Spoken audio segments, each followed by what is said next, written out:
Emotion ఉంది, love ఉంది, sentiment ఉంది. ఊరికనే సాంగ్స్ పెట్టి సినిమాని డిస్టర్బ్ చేయలేదు. చక్కగా ఏది కావాలో అదే గో విత్ ద ఫ్లో. స్టోరీతో పాటు ఇలా సాంగ్స్, బ్యాక్గ్రౌండ్ మ్యూజిక్ అదిరిపోయింది.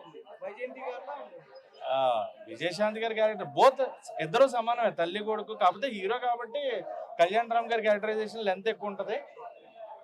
ఆవిడ యాక్షన్ సీక్వెన్సెస్ చాలా కాలం తర్వాత మళ్ళీ విజయశాంతి గారిని ఆ రేంజ్ ఆఫ్ యాక్షన్ లో చూడడం కూడా చాలా ఆనందంగా ఉందన్నమాట. వైజయంతి ఐపీఎస్ ఆవిడ చేసిన కర్తవ్యం లాంటి సినిమాలు మనందరికీ చాలా ఇన్స్పిరేషన్. సో అలాంటి ఆవిడ ఒక మంచి సినిమాతో మళ్ళీ ఆఫ్టర్ లాంగ్ టైం రావడం నిజంగా చాలా హ్యాపీగా ఉంది.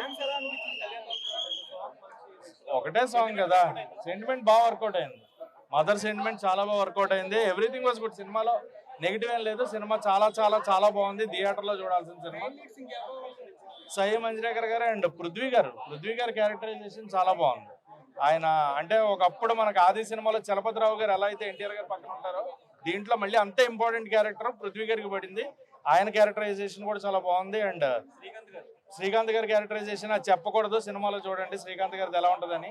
ఎందుకంటే ఆయన క్యారెక్టరైజేషన్ గేమ్ చేంజర్ లో చూసాం, విలన్ గా కొన్ని సినిమాలు చూసాం. విలనా ఏంటి అనేది మీకు సినిమా చూడాలి. అలాగే సోహెల్ ఖాన్ గారు మనందరికీ బాలీవుడ్ యాక్టర్, ఆయన కూడా ఈ సినిమాలో ఒక మంచి కీ రోల్ ప్లే చేశారు.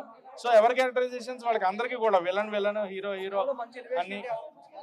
ఎలివేషన్ అంటే క్లైమాక్స్ లో కళ్యాణ్ రామ్ గారి ఎలివేషన్ అయితే అదిరిపోయింది.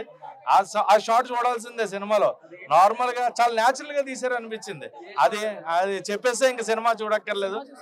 సో క్లైమాక్స్ చెప్పేస్తే ఇంకా అది ఎందుకు. చూడండి, థియేటర్ లో చూడండి, ఖచ్చితంగా ఎంజాయ్ చేస్తారు.